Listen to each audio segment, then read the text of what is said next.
This Okay. conference will now be recorded. All right. Okay. Thank you. So we're a little bit behind than what we thought, but nothing that's alerting. And we, like I said, we'll get caught up with the case study after today. And we've been making progress on the overall online tool framework.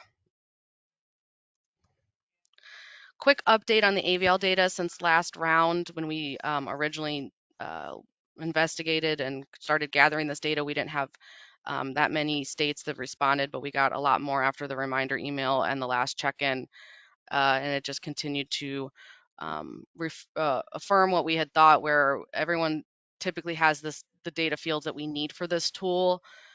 The only one that was a little wonky was the Minnesota one was uh, it didn't had showed street addresses and not Latin long, but I feel like it might be a summary report. So I'm going to follow up with the vendor to make sure that that data is available. But really, the key is the lat long data that's available.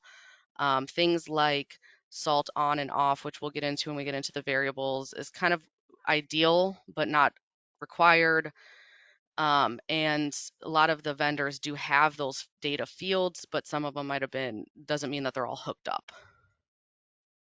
So I think we're good if everyone is to close the AVL data investigation, and obviously we'll continue to do some of that when we actually build it the draft tool as well. Any questions on that before we move on to the state of the practice? All right. So part of task 4 was doing a quick state of the practice of the various tools out there. Um, So our good starting point was the survey itself, where we talked about what kind of tools are currently being used. But when we looked through a lot of those, it was a lot of it manually being done, or things like we used the AVL dashboard to kind of determine it, but nothing's specifically showing cycle time. So there wasn't a whole lot we could do as far as this research in and of itself is innovative to develop this tool because this tool doesn't exist. So we did what we could due diligent wise and kind of figuring out what's available out there. But really, what we found is mostly just AVL data dashboards from their AVL data, nothing specifically calling out cycle time. So we did look at the precise, um, which is being used by Minnesota, City of Golden Valley. They reportedly were reported using this one. It's your basic AVL data. You can have some hydraulic or salt spreader, plow up, plow down, depending on the sensors. Nothing that you guys aren't used to, and that we won't actually dive in more on that project itself. But as far as cycle time, nothing was specifically called out. Similar with the Compass Com, which has the AVL data, telemetrics, some reporting, some status for vehicle alerts. Again, the lat long, which we do need for this tool. So we'll definitely be leveraging some of the data that you would see on these dashboards, but this will be its own separate tool. Skyhawk was another one reported with the city of Farmington Hill. And looking at spreader data, they gave some stats of how accurate it was. So standard telemetry and AVL data that you're typically used to seeing. Iowa has a Tableau database, Tableau dashboard, which is showing some of the performance measures by mile travel and type of an amount of material and liquids being spread. So you could, a number of passes as well would be the closest to getting into cycle time as possible. So they do have some spatial data there showing how many passes it took during an event, but nothing specifically directly talking about cycle time. And at the top, you can see some of the other tabs of other data that they're looking at. So they do look at deadhead, and some of those things. So that's probably the closest one that we're getting closer to cycle time with. And then this was Ohio's dashboard, which similarly is talking about active trucks, amount of material being used, and getting some averages and quantities, but nothing specifically for cycle time.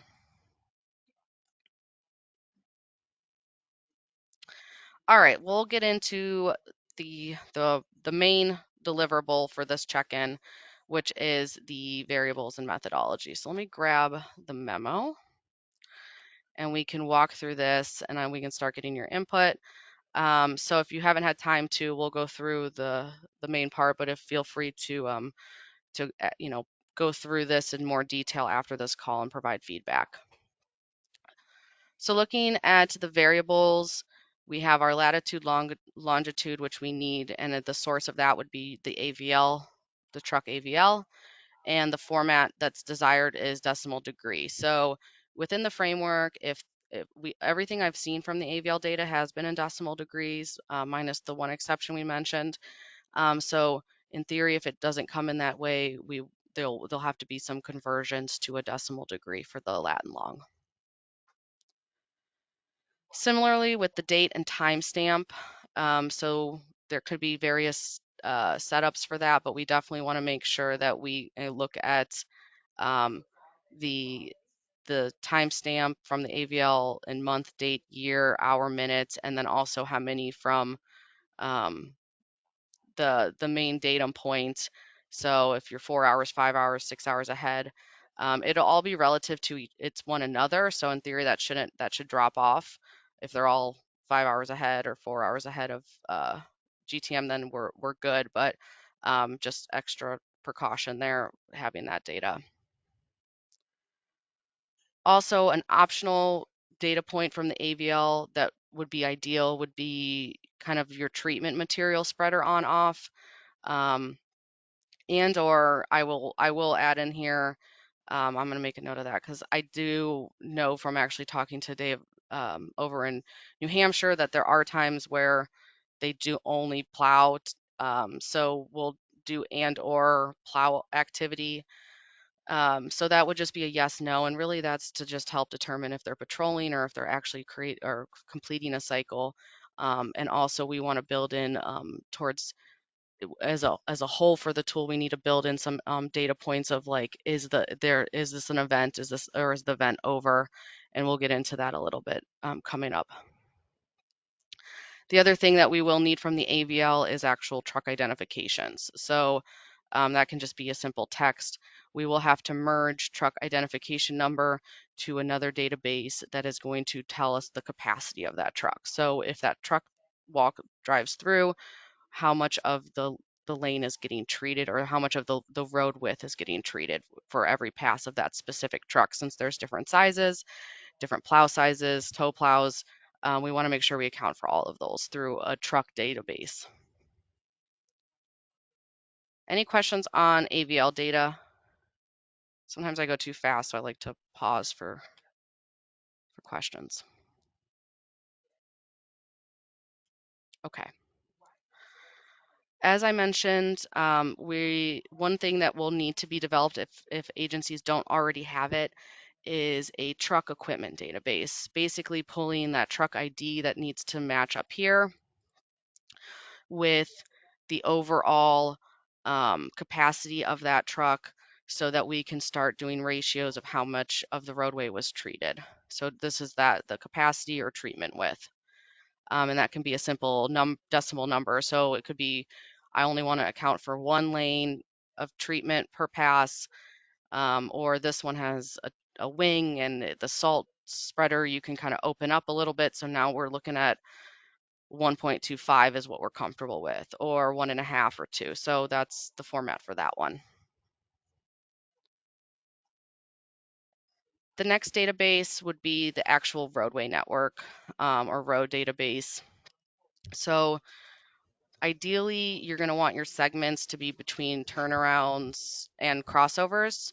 You don't want it too short that you're not going to get the actual GPS pings because they're all going to ping at different rates. But we do want to make sure that if a truck flips or leaves that road segment that it's completed. So between turnarounds or at least having the brakes at the turnarounds and crossovers is the ideal. Um, for Mallory? this, yep. Oh, I'm sorry to interrupt you, but David Gray No, you're has his fine. hand raised. Oh, go for it. You were talking about capacity of like spreaders and stuff like that. Are you looking at whether or not they actually have their spinners on or not? So Um, that would be ideal up here. So if you have, I think if you, well, not I think, if you have spreader and plow, you can start building it to be a little bit more advanced, where you're saying if spreader's on and plow is on, take the higher of the two for capacity, right? So you could you could build out your database with truck ID.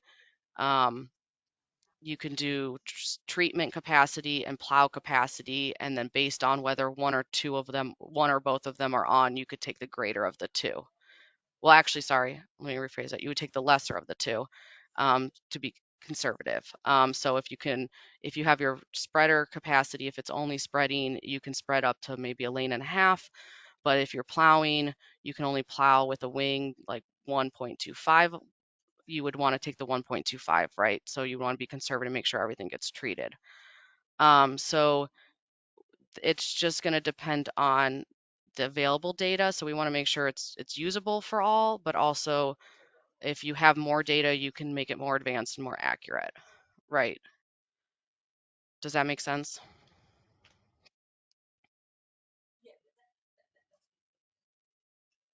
I just know that not everyone has like plow up and plow down. Or maybe they don't have all their salt stuff set. Yeah, looks like David Gray is maybe having some problems with his connection because I see his name is kind of grayed out. David Gray is grayed out. Okay.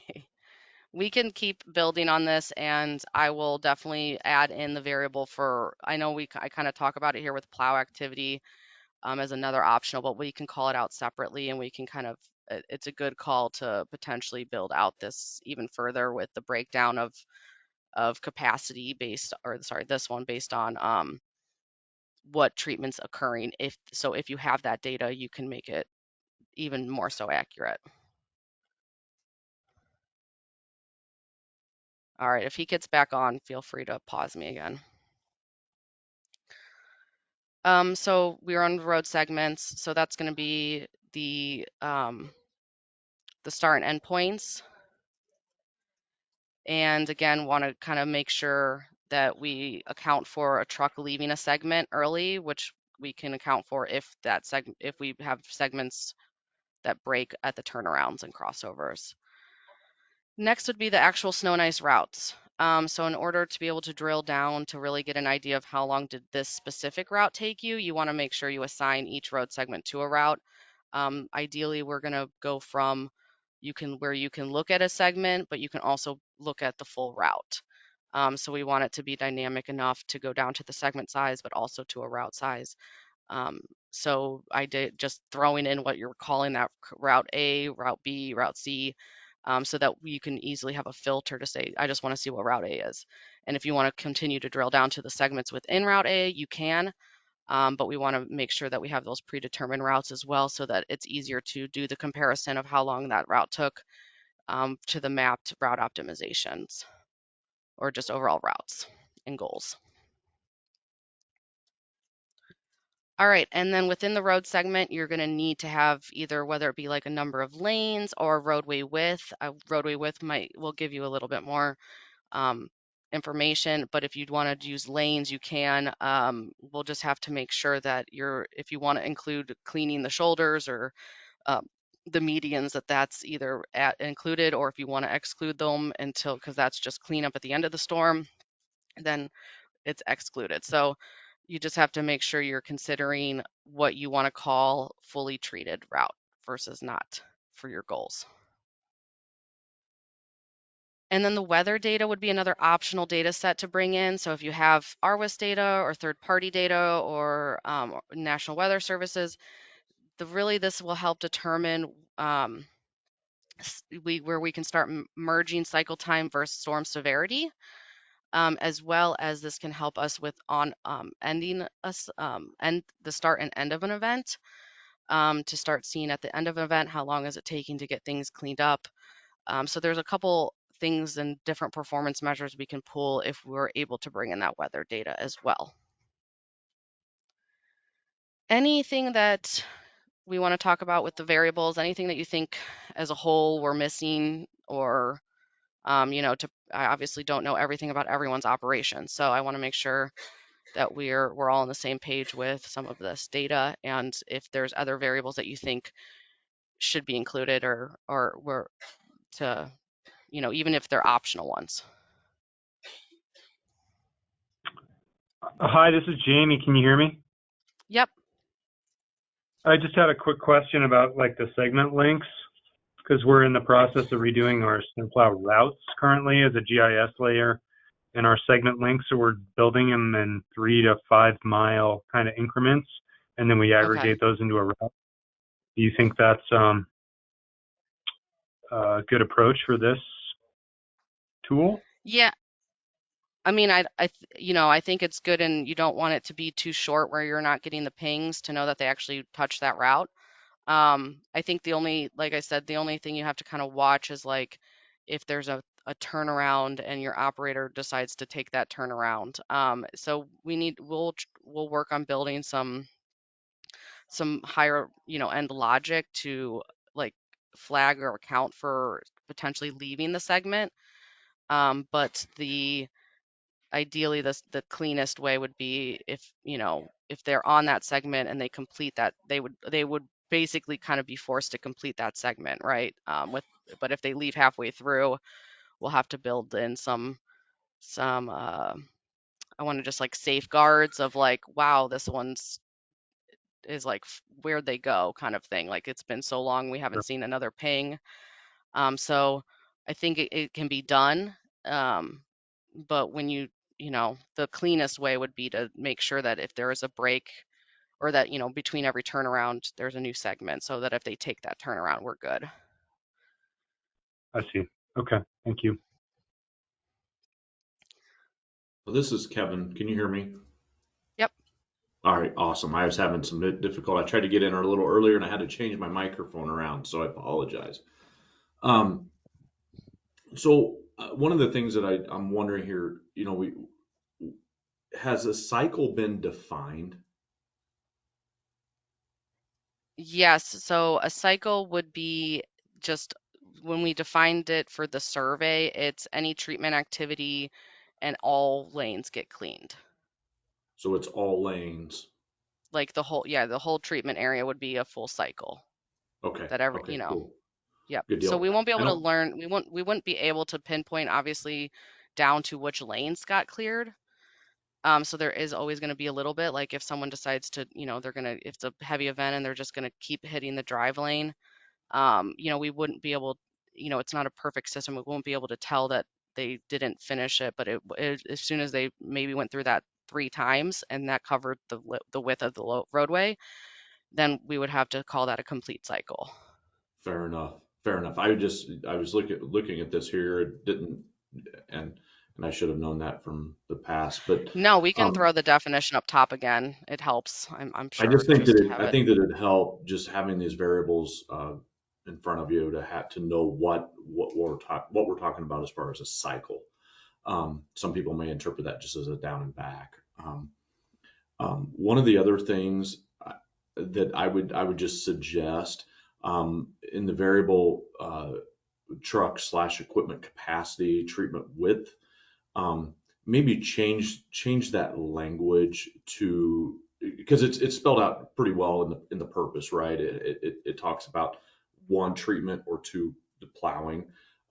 It may be better suited for that variable to be um, something else, something that says plow width or treatment. Taking into consideration what's being done. Um, I just Okay. think that would clear that variable up a little bit to be able to look at it and say, hey, this is what this means. Like this truck is, with plow down is what we're looking at here, or material spread. So All right. hopefully We that's can do helpful. that. Yep. Anything else? Explanation of her question, and I think it goes perhaps to the date and timestamp variable. And it Okay. says, it looks like to calculate plow cycle times, you take the stop time minus the start time. I must be missing something, so I've asked Steve to help explain. But like I said, Steve's not here. So I don't know if there's anything more that you can explain with that or what, but I just want to get I'm that out assuming there. she's probably getting down to the methodology maybe. Okay, probably is. So Let's we'll just walk wait till through we that. get Yeah, there. we'll walk through Yeah. that and then we'll Okay. see and if we need to clean up some Okay. verbiage to help explain it, we will. Okay. Sounds good. Thanks. All right. So looking at the methodology, we have our overall snow and ice route, which is one of the variables. We have identified, so step one would be identifying that a truck is starting on the route or the road segment via the lat and long. We can check the spreader or sprayer is on, and we can add in the plow as well. So if that's a true statement, then we can identify that treatment is occurring. And from there, we would gather and timestamps for the start of that cycle or that pass. Well, sorry, we have multiple. So if it's the first time, we would take a timestamp for the start of the cycle. We would also take a timestamp for that individual pass. And then what we would do is based on the truck's ID, we would pull that truck with capacity, and we'll keep working with the verbiage and language on what we want to label that. So that's kind of step one, is you identify that it's occurring and we start taking these timestamps and gathering the data for the truck itself. So I would be your individual road segment, which we'll start breaking down in the next step, and your J is your individual pass along that roadway. From there, the route, now you can see where I just kind of arbitrarily put some at some of these interchanges. I don't even know if these are interchanges. I just kind of grabbed a little snippet, but we would break it down into the segments, and we would also start looking at our cycle ratio. So that is going to be based on your overall truck width, treatment width, over top of your lane width. So you're seeing basically how much of that roadway is getting treated with this individual pass. When the truck hits the end of one of the segments, we will take an end stamp or end date time stamp for that individual segment. So we can get a duration for the individual segment and how long it took for that pass to occur. And basically what we're going to do is we're going to just keep cycling for the individual segments, total time to clear for each pass is going to be the durations until, so we're going to keep doing a summation of the durations until this plow cycle is 1 or ratio is 1. So we'll have for the individual passes a duration, but then when they go through the rest of the route and they come back, we'll take another pass and it'll be the summation to treat that route. But also we know that a cycle time includes all of the segments. So we would do an overall total time to clear, which is your full cycle time, where you're looking at when the summation equals 1, we call that the complete cycle, and you're looking at your overall start and end time for that cycle time. So we'll basically, that's the start one up here, not the individual pass one. So we'll have a couple different timestamps going on where we're able to look at how long it's taking individual legs to get passes to treat, and then but also how long it'll take for the full one to be treated. So it's going to be I'm trying to think how to word this. So we know how long it's going to take to treat each segment, but then we know how long it takes to treat the whole route by the earliest and the latest, and for when your total time to clear all of the segments in that route. So we would drill up to multiple segments to get, and then from when you include multiple segments, you take the earliest and the latest, and then you get overall the total cycle for that route. So there's a couple different timestamps going on, but we want to make sure we can drill down to the segment level, but also drill up so we can do each one. So I think it's a little bit wonky to think about, but hopefully the visuals are sort of helping. So we'll just, they come through here, you get a timestamp. Let's say it takes 10 minutes. They stop, or they go to the next segment. So that's now 10 minutes for one pass. They go through and they treat the next one. And then they come down here and then they circle back and they come back through this one again. And it takes 9 minutes. So now the total, and maybe it only took 2 passes to complete that cycle. So now the total for this segment to be cleared would be the summation of them of being 19 minutes, but also we can take the timestamps to say that this one started at 10 o'clock. They went through and they didn't come back and complete this full and do the second pass. And by the time they finished it at 10, let's say at 11 o'clock, that's a 60-minute cycle time for this segment.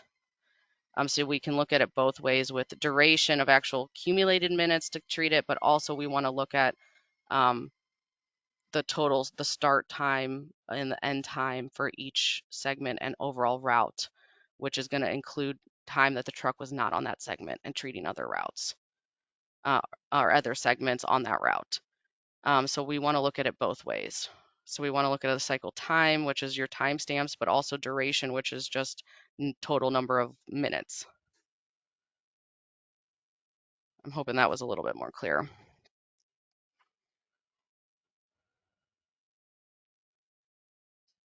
Anything else we're missing there? Or anything that is confusing? Mallory, this is Kevin again. I Yep. think that makes good sense, and I think that's an excellent way to look at it, as that, that Route A has several segments in it, and it's potential that the first segment in Route A is going to have in theory, maybe a longer cycle time than like the third segment in or whatever. I mean, I think that it's just a really good way to look at it when you're looking at those entire cycles. So I think you guys are on it there. Yeah. So yeah, and then if they leave, you can, if they leave this route and they start treating some other segments of road, we're still collecting all the data, but then you'll be like, well, and if another truck comes in and picks up where this one left off, it would just continue those timestamps of starting and ending segments and then getting the truck capacity of whatever one's touching that road segment. And so that's when I was saying that ideally you want to, have the brakes at turnarounds, because if they leave and another truck enters, it's going to just be a little bit cleaner on getting the start and ends and the durations of whether it be the segment and then overall the whole route. So if this truck left and went this way, but another truck came in and finished this, we're still looking at that route, right? So Right. we're not, You're looking at the date and timestamps relative to yeah, the segment or route, not relative to the trucks. correct. Yeah. No, I think you're on it. I Yeah. think that's it. And then some of the things, like I said, the safeguards that we'll have to, or some of the things that we'll have to make sure we account for, and that's why some of things like the weather data can help. Is just like, if for again, people, we're not going to know the lane level, so maybe someone goes through and they clean the drive lane, and then they clean the drive lane again, but then after that it slows down and they start cleaning all the lanes. There could be a point in time where it's the ratio did not fully get completed one of the times, because there was some duplicates of like treating lanes.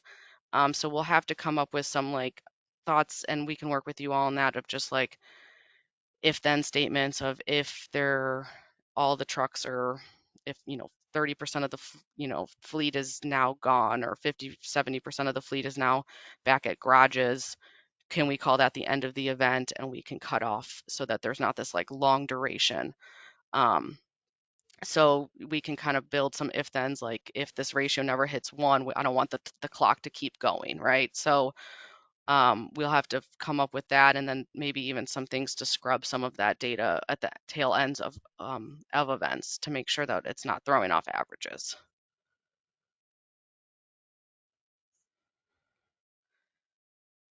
All right, this was just my little quick high level architecture started. We'll obviously keep building this out with more detail, but just bringing in the AVL data, bringing in potentially some third-party data, which I see I have Arwis here, which isn't third-party, but just bringing in some weather data. We get our raw ingestion. That would get cleaned up, formatted. So that's your timestamps and whatnots, and then removing in duplicates. So this is kind of what I was saying there as well.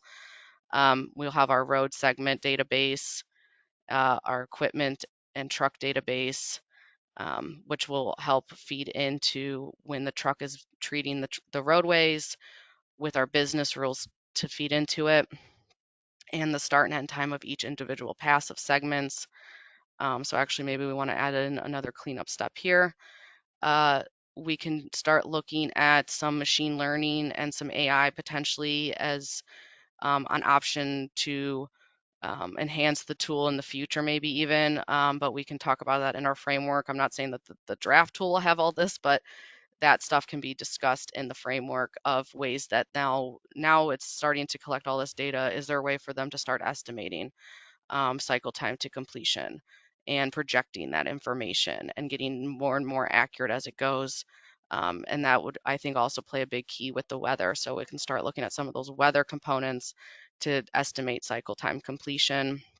And then going into your outputs, potentially if you start building out something where you're getting maybe alerts when cycle times are hitting certain, or durations are hitting certain of individual segments or routes are hitting certain levels, that you want to start, determining, is it a state of emergency? Do we need to shut down this route and send out public information? So there's that, and then obviously the overall visualization. And again, the snow and ice treatments really play a role or the snow and ice route data mostly plays a role in the output, because that's where you can start basically drilling up and drilling down. And you can start using that as like your validation and looking at your cycle, your routes in general.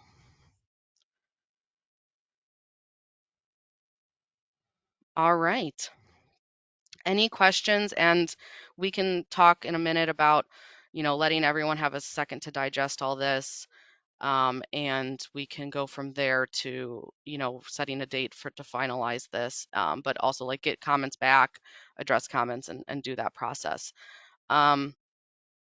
I'm not sure what it was. Patty's, you said, right? Her comments. Correct. Okay, so yeah, it gets a little confusing on the different timestamps, but I'm hoping if this is recorded, maybe that'll help clarify it. But um, I can always try to add in a little bit more notes on these, where it's just saying we're going to have duration and then also the cycle time. So there's like Yeah. two different things that the timestamps are being used for. Yeah, I'm hoping with, yeah, like you said, with this recording and that explanation, that's going to be enough for her. But if it's not, then she can reach out to you specifically to Okay. just for an explanation if she needs it. But thank you. Yep, works for me. All Right, right. can you hear me? Yep. Oh, so this is Dave Gray. I have to apologize after I asked that question. My power went out and I'm working from home, so I had to dial in. So I didn't drop off because I wasn't interested. I just couldn't get on Yeah, we again. thought it So was some technical difficulties, so yeah, you're so I fine. apologize. All right, where were we at with your question? Honestly, we were talking about the. Well, my question was the spinner. So like Oh, when we go down the road and the spinner is off, we're basically treating that one lane, but we can crank up the spinner on the spreader to, at time periods, we can cover almost 3 lanes if you crank the spinner up quick enough or high enough to spin that salt out. Are you tracking whether the spinner is on or off so on we were top of looking the at, spreader being on? so is it, what's the right terminology for that? So spreader on, off, and then also what speed, or is it spreader speed Well, or the spin? spreader has a setting pounds per lane mile, and then on our spreaders at least, there's another one we can turn up the spinner. Um, I'm not sure if it's by number or Yeah. percentage, which Okay. allows to be able to throw the salt at a wider distance. So again, I think that leads into like the more data that's available from the AVL, we can make it a little bit more advanced. So in that case, we could come up with like the spinner speeds as another variable to say if it's for for this truck for this capacity one, you could basically have a column for what the capacity is, if just plowing, what the capacity is, if they're salting, if spreaders on and spinner equals 1, or spreaders on and spinner equals 2. So we can basically, you can keep building out this capacity one to have all those various scenarios. As long as the data is available, it can pair what is the proper capacity for that pass along that roadway. Um, so, if they for some reason had the spreader set to cover 2 lanes, but they also had the plow down and it was only plowing 1 lane, you would want it to take the lower of the two. But uh, there's, again, with more of that information, you can build out the capacity data set to include them so that it's properly pulling the right treatment width for each pass. Thank you. So, yep. So, yep, definitely can be done, and definitely we'll discuss it within the framework. Um, and a lot of that, like I said, is really just dependent on the data that's available on each of your all on the trucks. And then, again, there should be some sort of way to then say, like, if we want to make sure this is usable for everyone, so we want to keep it simple, but also be able to make it more advanced as needed. All right. If there's nothing else, I will go to what's coming next. So we will work on setting a date here for finalizing this methodology. And if everyone's okay with where we're at with that, we'll start building in a case study. We'll just be very high level, similar to the methodology where we're just plugging in some sample data for those start and end times, and so that maybe people can even get more of an idea and a better idea of kind of how that's looking, and with some data points. And then we're also in the process of working on that. I mean, I showed you guys the high level architecture, but that was me, and I'll actually have John Fuller, who's on the call, and his team really build that out a little bit more, but also start looking at what the geodatabases architecture is gonna look like, and then we'll start building out what the framework, um, what the framework like kind of outline is gonna look like, um, and that'll be something that we will discuss at our next check-in in May, which we'll be reviewing the online tool framework. So that's going to be some more of that architecture, as well as what variables and what the format of that framework is going to look like, and then some sample tool layouts. And from there, we're just go on getting some draft tools and building out that framework more and more. So that's where we're at. We're getting into the fun stuff with the actual tool itself. And that's going to be our focus, as well as getting that case study over to you all as soon as possible. All right, I'll open it up for more questions, or we can start looking at an idea for finalizing that methodology and variables document.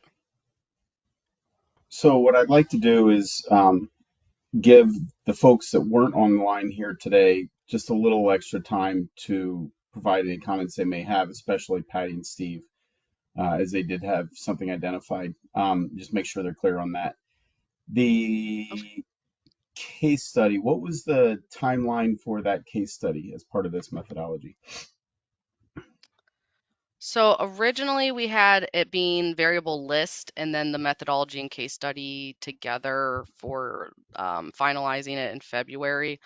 But since it made more sense after actually doing it, right? Doing the variables and the methodology and then not really plugging in the case study until we locked down the methodology. Mhm. So I it's not, the case study isn't holding up any of the other tasks. So I think it's kind of okay to, whenever it makes sense, to finalize the methodology for us to do that. And I can probably go ahead and even get at least the case study drafted if there was no major hang-ups on the methodology at this meeting, even though if we're still tweaking and finalizing. So we're a little bit past what we originally planned anyway, so I think it's up to, if everyone's comfortable, we can kind of pick whatever makes sense. Well, the only reason I ask is just a part of the contract, right? Because you were saying the case study is part of the methodology. And just in order to approve that particular task deliverable, we want to make sure that we have that case study, submitted, reviewed, discussed, and approved. So Okay. I was just trying to get a sense of that. I'm not concerned. Don't get me wrong there, but I do Yeah. want to just make sure that we are aware of that Yeah. part of it and make sure we handle that. So I was just kind of curious for a timeline on the case study. Okay. Unless Ming has any thoughts, but I think the end of the month is not it wouldn't be unrealistic for us to at least get it over into your hands. Maybe even finalized, but or the 24th, maybe we call that. And if we, let's see, if I'm looking at the calendar, if we got maybe comments back by the end of next week, and then I can address comments from the methodology and variables as well as get the case study. So maybe we say the end of March Yeah, I would for even a say the case draft. or the Okay. yeah, okay. I would even say the comments back on the methodology by the end of this week. I mean, today's only Monday. Everyone's had time Okay. to review and provide comments before this meeting and then during this meeting. So it's really just any straggler comments. I think we can wrap them up this week. So I'll send an email out to that effect. Um, Okay. and then okay, so but we'll still be looking for then a draft of the case studies of the case study by somewhere near the end of this month. So that way we might be, I Yeah. think, does it make sense to, so you said the next meeting was in May, and that was, what was that to cover again? That one is to cover the draft online, review the draft online tool framework. So just Okay. kind of like overview of the frame, what the framework's going to look like, and then a sample tool layout. So um, we didn't really have a specific check-in actually, even for the case study. We had just for the Yeah. methodology. So if we can just do that one via email and comments, that would work as well. So I'm going to make an internal note to try to get it done by the 24th, the draft over to you all. Okay. Well, yeah, I think I just kind of see how that goes, the case study and how complex it is and how easy it is to review and understand and make sure. 'Cause what I don't want to do is kind of force or rush that, and I want to just make sure that the group is totally understands what's happening with that case study and that there any concerns they have are addressed. And sometimes it's just easier to do that in a meeting. I don't want to add meeting to Okay. people's schedule, but that might just be something that, being what it is, it might be easier to meet. But we'll just see how it goes when we get it, and then we'll just play it by ear if that's okay with everybody. Works for me. Okay, thanks. All right. Anything else that we want to discuss about this project at this point? Mallory, this is Kevin. Sorry, I'm trying to get my head wrapped around what starts and stops a cycle. So what are we just saying that because a truck um, is on a route, uh, that's what starts the cycle? So at the base level, yes, but with the more data points from the AVL, as far as like we were talking with the spreader or the plow, that will give you actually more validation that they're treating that cycle. So the cycle will be the start and end time, um, and then so we'll have a duration, but then we'll also have the overall start and end time, and it's just going to keep doing those timestamps until the whole roadway is in theory clear. And that's based on that ratio of Right, of right. So capacity. Um, because I mean, in the I guess the reason I bring this up is sometimes you're going to have some trucks that may be, at the beginning of an event, they may be patrolling. They may not necessarily be treating. The plow may not be bent down. They may not be spreading any material, but they may be just patrolling, which in some instances may give us I guess that some Yeah. sort of treatment just because they were on that segment of pavement. I think that if and you mentioned in the use of RWAS or some third party some third party hardware software something that can validate a treatment process is occurring. Um, in my mind, I mean, I think it would be good if we could tie something together. I mean, obviously, if the plow is down on a truck, we're treating. Yep. That's actively during an event.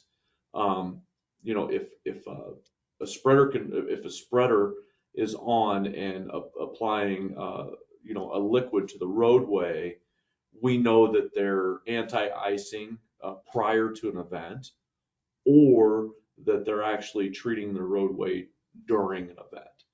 Um, but I think, and I guess at its simplest form, yeah, I mean, if a truck's on that road, then yeah, we're counting cycle time. But I think really and hopefully the group corrects me if I'm off base here, but I think what we're really trying to accomplish here is what's the cycle time when we're actively plowing and or treating a roadway, either during an event or prior to an event. And if we're not, I think that's just an important distinction that we need to make. And Yep. if we could, I agree. It's just going to depend. We want to make sure the framework can be used for really anyone that has AVL, but we also know that the more things like the spreader and sprayer on, off, plow up, down, those things, making sure that if, we can build in more, or you can build in more of those true, must be true statements that it's an actual, to validate that it's an actual event. And I agree with the weather data as well, especially for like the start and end of an event. Oh, sorry, I'm going the wrong way. That's, we don't want to make it so that people have to have RWIS, or that they have to integrate that stuff, but it's only going to enhance your data and enhance the accuracy of the cycle time, the more of these data points that you're able to pull into the dashboard. So we want to make sure we talk about how to do that, and why that's helpful, but we also want to make it like as if you just have AVL data. You can still use this. It's just not going to necessarily be as accurate. You're going to have maybe more things that are, you're not going to be able to account for, you know, treatment versus patrol and things like that. So again, all things that we can discuss in the actual framework itself of, this is an enhancement, and or this is a good thing to do, and this is why, if you don't have this, you can still use it, but these are the cons to it. Right, right. Will there be a way to just select a start and stop time? I've been kind of debating that as well. So I will talk. John's on the call right now, and obviously the more stuff that we can just automate is going to be the cleanest. But I know there's probably ways to like work in, a feedback, of a manual data set, whether that be a spreadsheet where you guys put in the start and end times, or I'll look to see what the options are on the AO the GIS dashboard itself to see if there's any way to say like, here's your. I mean, we definitely could add a filter for start and end time, so you can start and end and see from there. But I would love to find a way to like really build that data set of this is the start of the storm, this is the end of the storm. Again, like I was saying, like if for some reason this end of the trucks leave partway through a quote unquote cycle because they treated, the shoulders and the medians and that wasn't part of the width and all this other stuff, I want to make sure that we cut it off and we clean that up. So that is something that I've been thinking about, and we'll continue to determine when we build the tool itself. I mean, I'd like for you guys to say like this was the start of an event, this was the end. We definitely can put the filters on the tool, but it'd be nice if we could just bring in that weather data to start and end it, or um, uh, you know, that's definitely something that's I'm considering. Okay, that sounds great. Thank you very much.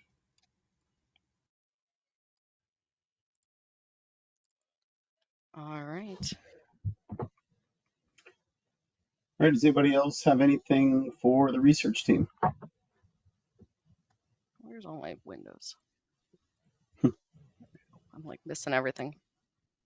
All right, hearing nothing, we will go ahead and sign off. In the immediate future, I will take this recording and put it on the members only page and send out an email asking for everybody's any kind of final comments by the end of this week. Then I assume the research team will put out some notes from this meeting, send those to us, and then we will wait for their case study by the end of the month, and we can start to go through that and see if we can meet, or if we can handle things by email, or if we need to meet virtually again. So I think I've covered everything. Does that sound right, Mallory? Yeah, I accidentally left the meeting instead of stop sharing, so I Oh, missed a little bit of that wrap up. But I'm okay. sure, yeah, send out the email. Yeah, We'll so finalize you're this just going to provide us. methodology. Yeah, Yeah, you're going to provide us with the meeting notes. I'm going to go ahead and post the recording of the meeting, and then let everyone know to get their comments in by the end of the week. And then we'll just wait for the case study from you at the end of the month, and we'll decide at that, like I said earlier, at that time, whether we need to do it via virtual meeting or if we can handle it via email. sounds good. Okay, good. All right, thanks everybody. Have a great rest of your day and week. Take care. Thank you. Thank you.